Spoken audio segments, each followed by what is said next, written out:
Estuvimos pues revisando una niña muy pequeñita con esa entidad. Digamos que me surgió como la duda de cuál era el papel de los bisfosfonatos, ¿cierto? En la osteogénesis imperfecta principalmente. Hago la salvedad que en varias de las diapositivas va a salir la S así mayúscula, y es debido a que quiero hacer énfasis en que así es la forma en que se pronuncia, en que se copia pues el medicamento, para que pues lo tengamos en cuenta y digamos que pues nos expresemos bien cuando nos estamos enfrentando pues a esta entidad y estamos explicando pues a los pacientes. Entonces, los objetivos que me tracé para esta charla principalmente es que vamos a explicar de forma concisa en qué consiste la osteogénesis imperfecta, cómo se define y cuáles son sus características clínicas principales. Vamos a mencionar a grandes rasgos cuál es la fisiopatología de la enfermedad, ¿cierto? Y finalmente vamos a exponer cuál es el papel de los bisfosfonatos más mencionados en la literatura para el manejo de la osteosíntesis imperfecta, y digamos cuáles son los esquemas de medicamentos que ya están como estandarizados a lo largo del tiempo. La osteogénesis imperfecta, principalmente entonces, descrita inicialmente por el doctor o por este personaje William Brolik en 1840, lo definen como la enfermedad de los huesos frágiles, ¿cierto? Eso es un trastorno genético que afecta principalmente el tejido conectivo, dentro de los cuales hace parte, obviamente, el hueso, y como estructura principal del hueso, eh, las fibras de colágeno, ¿cierto? Que van a terminar finalmente siendo un factor fundamental para definir cuál es la gravedad de la enfermedad. Adicionalmente, se caracterizan los pacientes por una baja densidad ósea, la presencia de fracturas recurrentes inconstantes. En algunos trabajos y textos incluso lo mencionan como si fuese o si tuviese alguna frecuencia de al menos 2 fracturas anuales, por decirlo así, para empezar a tomar conductas con respecto al manejo. Los pacientes adicionalmente tienen como una característica importante deformidades de la columna, sobre todo estructuralmente de cada una de las vértebras, compresiones, fracturas por aplastamiento, y adicionalmente pues la escoliosis grave como una de las características importantes. Y finalmente también puede tener unas manifestaciones extraesqueléticas, debido a que, como sabemos, el colágeno se encuentra en la mayoría de todos nuestros tejidos, por no decirlo pues en todos. Y es allí en donde pues juega un papel fundamental entender qué es lo que ocurre.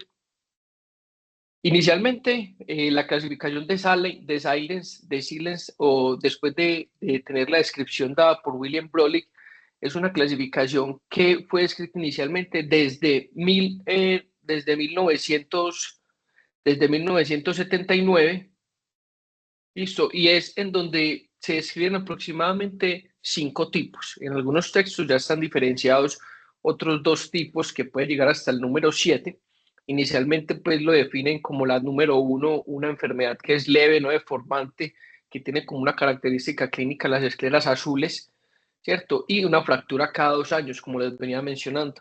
La otra, la tipo 2, que es como la más digamos, grave, es la que ocurre en los niños recién nacidos, que incluso pueden presentarse o pueden nacer con fracturas desde el ámbito intrauterino, ¿cierto? O generalmente estos pacientes se presentan con fracturas, con pequeños traumas del nacimiento, cargarlos, cambiarles pañales, en fin, y se caracteriza principalmente por tener huesos aplastados, como definen en algunos de los trabajos, deformidades angulares de los huesos largos bastante evidentes, y que incluso se pueden diagnosticar en algunos casos con la ecografía.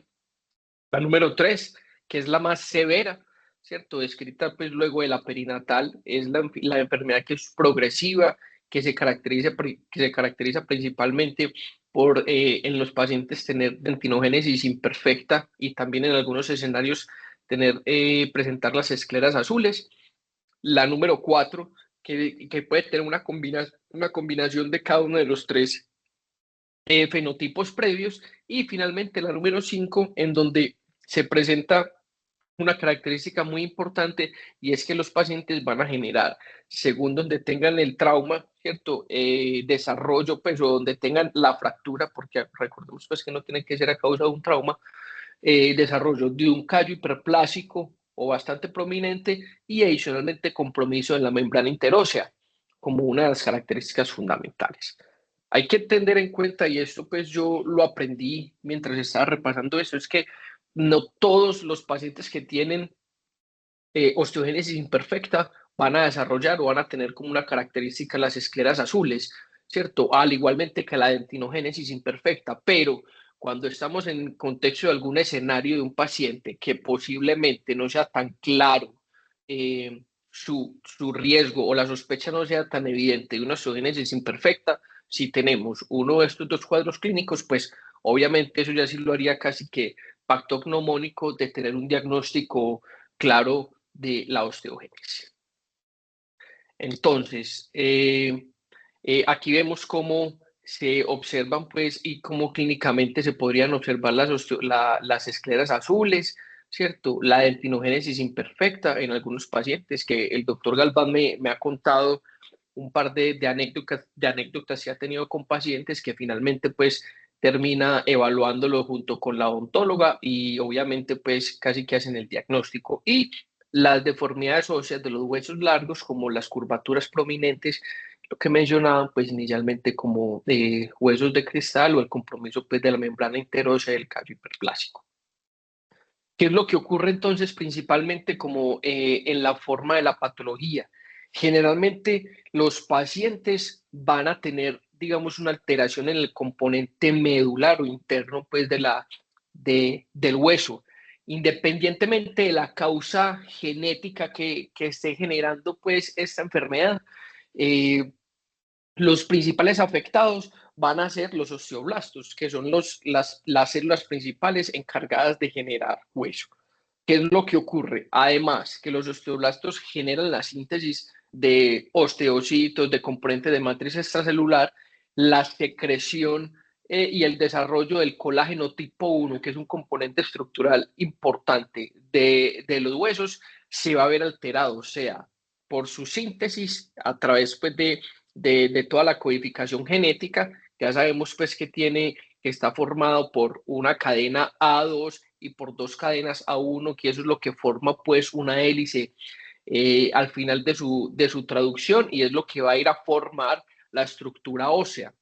En muchos trabajos lo definen como el colágeno, como esa barra de hormigón o esa barra que está por dentro de todas las columnas y es lo que le da la estructura y la fuerza a cada uno de los huesos. Entonces, ¿qué es lo que pasa? La síntesis de esas proteínas que van a desarrollar el colágeno se ve alterada. Esos pacientes en las células que se encargan de la síntesis de eso, que son el colágeno y sus estructuras encargadas del desarrollo de las proteínas, que es como el retículo endoplásmico, generan una alteración o están, digamos, tienen un desarrollo anormal y lo que ocurre es que se empieza a generar una alteración en dos escenarios para la formación del hueso, ya sea en su cantidad o volumen, ¿cierto? O ya sea en su calidad, ¿cierto? Escriben en los textos y en la literatura que cuando la alteración principalmente es a causa de una disminución en el volumen, ¿cierto? O en la cantidad de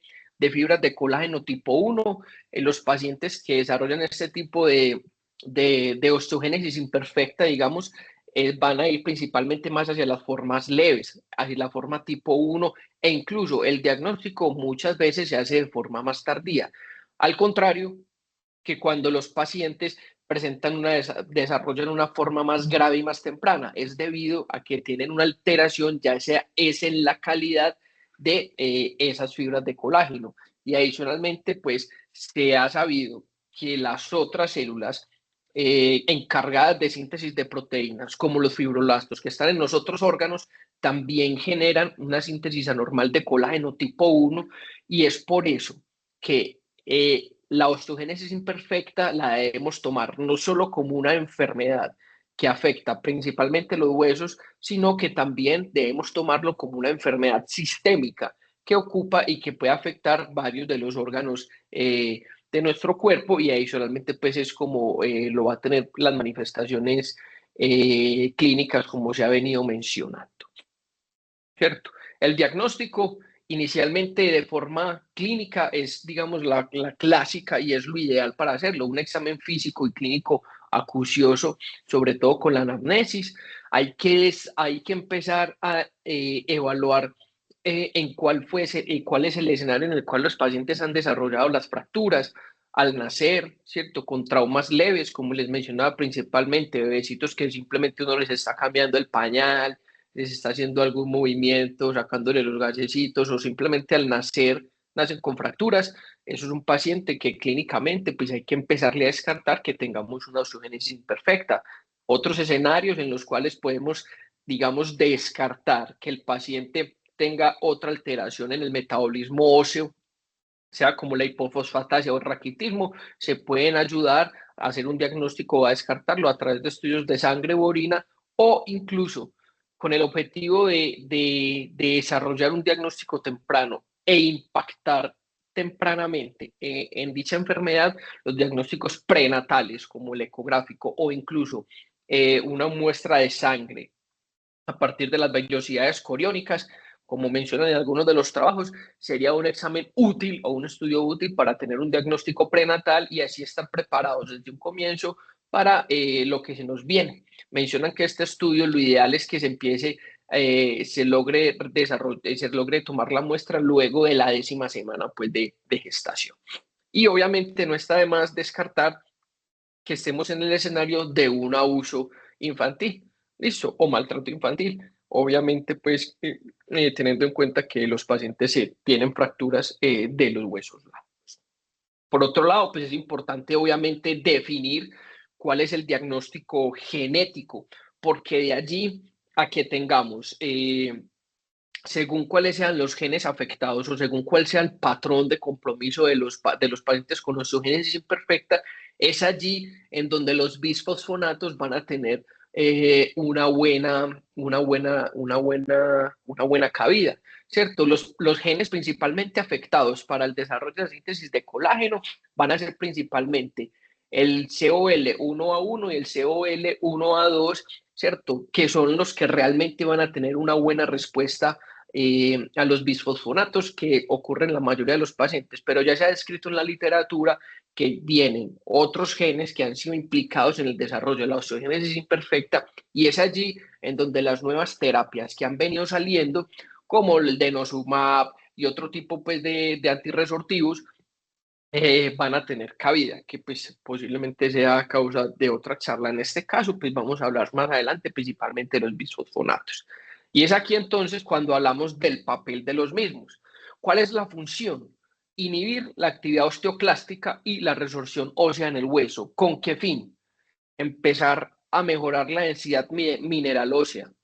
Bueno, se ha descrito que los pacientes que empezamos a recibirles y que le empezamos pues a dar los bisfosfonatos, el hueso subcortical o endocortical empieza a tener una mayor, pues, como un mayor grosor y esa densidad va a mejorar. La remodelación vertebral es una de las, digamos, indicaciones o uno de los principales impactos o, digamos, muestras de desarrollo y de efectividad que ha tenido el uso de los bisfosfonatos a lo largo del tiempo, sobre todo con los estudios clínicos, y adicionalmente el impacto que tienen en disminuir el riesgo de las fracturas, ya que en algunos trabajos logra disminuir casi entre un 30 a un 60% el riesgo de fracturas en estos pacientes.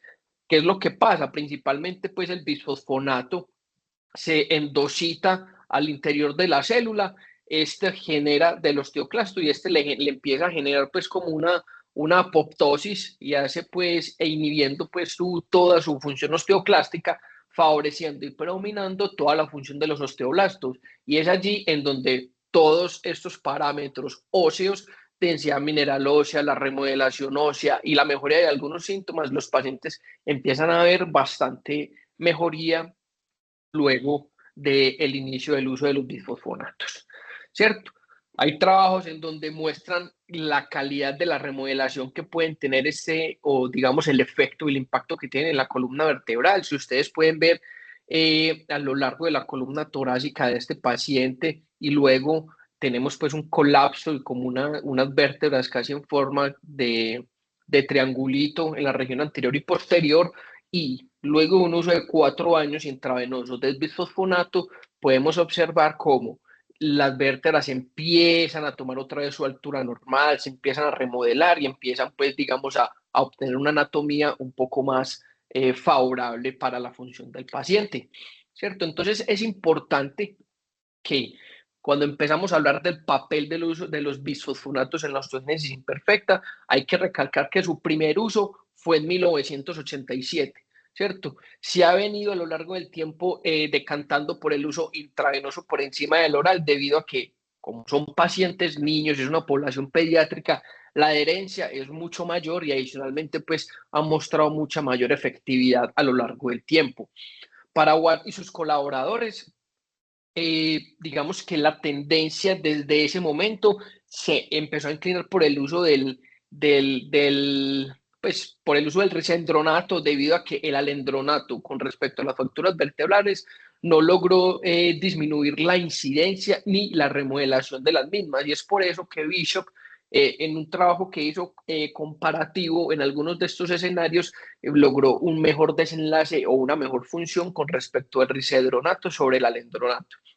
Cuando, digamos, se usa intravenoso, hay que tener en cuenta que en algunos escenarios pueden tener una disminución del calcio sérico, sobre todo luego de la infusión, y claramente es típico que los pacientes presenten un síndrome similar a la influenza, en el cual presentan fiebre, vómito y alteraciones pues o dolor muscular, el cual pues puede mejorar tranquilamente con el uso pues de acetaminofén y las medidas físicas que tenemos pues para eso. Inicialmente, entonces, ¿cuáles son las indicaciones que, digamos, uno puede cantar a lo largo de la revisión de la literatura? Aquellos pacientes que tengan un diagnóstico, pues, digamos, al nacer, ¿cierto? Fracturas de los huesos largos, que tengan fracturas vertebrales, el dolor óseo que no mejora en algunos de los escenarios, que tengan fracturas en los primeros 6 meses, o el tipo 5 que sean esos pacientes con las alteraciones pues en la membrana, la consolidación de las membranas, de la membrana interósea, ¿cierto? O en la formación del callo hiperplásico. Generalmente en estos pacientes lo inician de forma inmediata y también descrito en la literatura aquellos que tienen un diagnóstico perinatal, ¿cierto? Entonces, para los centros de referencia, en la osteogénesis imperfecta severa, los pacientes que tengan fracturas in útero o que ya vengan con deformidades establecidas, entre las 2 primeras o 3 semanas de nacido se inicia el bisfosfonato, en este caso pamidronato, ¿cierto? Siempre se ha empezado, digamos que está descrito en la literatura, que en los pacientes que sean menores de 2 años, el bisfosfonato de elección va a ser el pamidronato, con una dosis de 1.5 miligramos kilo día, ¿cierto? Y que se aplica durante 2 días cada 3 meses. Esto es un protocolo que vienen decantando desde una institución en Montreal desde los años 90 y ha ido pues persistiendo a lo largo del tiempo. Luego, generalmente está escrito que los pacientes después de los 2 años, la indicación sería hacer un switch al ácido soledrónico, incluso debido a que se ha descrito que el ácido soledrónico empezó a ingresar como a este pool de manejo con los bisfosfonatos luego del 2008. Entonces se da un esquema inicialmente de una primera infusión de 0.125 miligramos por kilo, ¿cierto? Y se va a continuar 0.5 miligramos kilo cada 6 meses y luego 0.025 miligramos kilo cada 6 meses. ¿Qué es lo que pasa? Aquí hay que ser muy juiciosos debido a que hay que tener en cuenta la densidad mineral ósea, cómo va a ser de la columna lumbar, ir evaluando el Z-score paulatinamente a medida que se van haciendo los controles y adicionalmente evaluar el paciente cuando llegó en su punto máximo de crecimiento. Entonces, luego de tener la primera infusión, luego a los 6 meses se da la infusión de 0.05, se evalúa el Z-score. Si el Z-score ya está por encima de 0. De -2, está escrito que se puede bajar la dosis a 0.025, ¿cierto? Y cuando el Z-score en estos escenarios ya esté por encima de 0 y el paciente ya tiene su crecimiento, pues se detiene. Si el paciente no ha logrado llegar al punto máximo de crecimiento, ya se puede empezar a dar el ácido soledrónico cada año eventualmente, para, digamos, tener un periodo adecuado, pues, de pausa digamos, obtener, pues, la efectividad adecuada de estos pacientes. Entonces, ¿qué hay que tener en cuenta?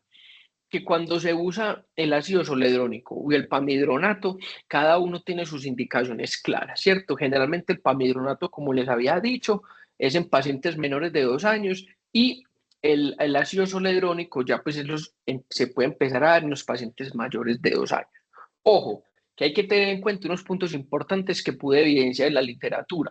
La fatiga, el dolor y las mialgias luego del paciente terminar el tratamiento como un momento inicial. En algunos trabajos describían que aquellos pacientes en los que se les daba como una dosis adicional o un esquema adicional podrían mejorar estos dolores y estos síntomas, sobre todo ya cuando están en la etapa adulta. Queda como en el aire si esto realmente sí puede ser algo reproducible o no. Otra cosa importante hay que tener en cuenta que para los pacientes, ya cuando vamos a hacer el manejo quirúrgico de sus fracturas, hay que suspenderlo para hacer la osteotomía y hacer la fijación pues con el clavo telescópico.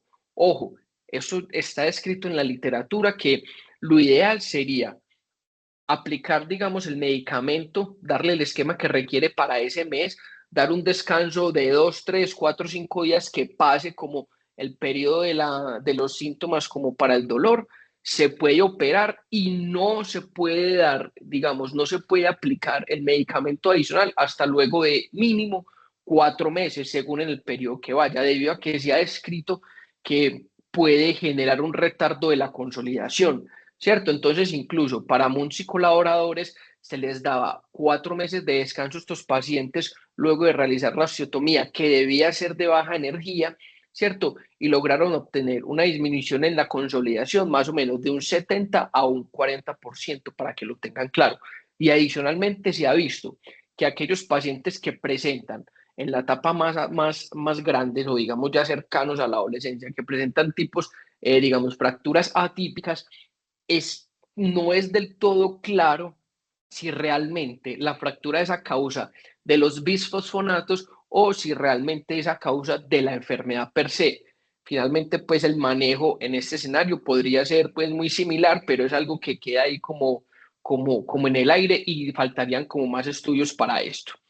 Y para finalizar, entonces, es importante entender que esos pacientes requieren de un manejo multidisciplinario y un gran compromiso de sus padres como el personal a cargo, ¿cierto? En la literatura, el uso de los bisfosfonatos cada día tiene un mayor peso, cada uno con un protocolo mostrando resultados favorables. Existen alternativas, pero aún faltan pues estudios de peso. Obviamente está claro que si tenemos la variante genética que no tiene una buena respuesta a los bisfosfonatos, pues tenemos la opción del denosumab, que ya ha tenido varios estudios pues a lo largo del tiempo. Y hay preguntas que todavía no se han resuelto y que todavía vienen pues a lo largo del tiempo y faltan estudios que sean comparativos para lograr obtener como un resultado más, más preciso. Eso era como lo que les traía para hoy. Hay una fundación americana de osteogenesis imperfecta, en donde hay una muy buena información, hay unos puntos muy claros con respecto a los esquemas de manejo y también cómo se debería manejar, sobre todo los pacientes cuando se van a llevar a las infusiones del ácido zoledrónico. Y yo creo que vamos por muy buen camino, porque generalmente siempre mencionan que debe tener siempre una enfermera que haga el ingreso, que el médico está pendiente de cada momento mientras va pasando la infusión, ¿cierto? Que el paciente esté monitoreado constantemente y por lo que logré averiguar, aquellos pacientes que tenemos en la Noel y que les aplicamos pues la infusión de ácido zoledrónico y todo, digamos que tenemos como todas estas posibilidades para eso. Bueno, eso es lo que les traía para hoy.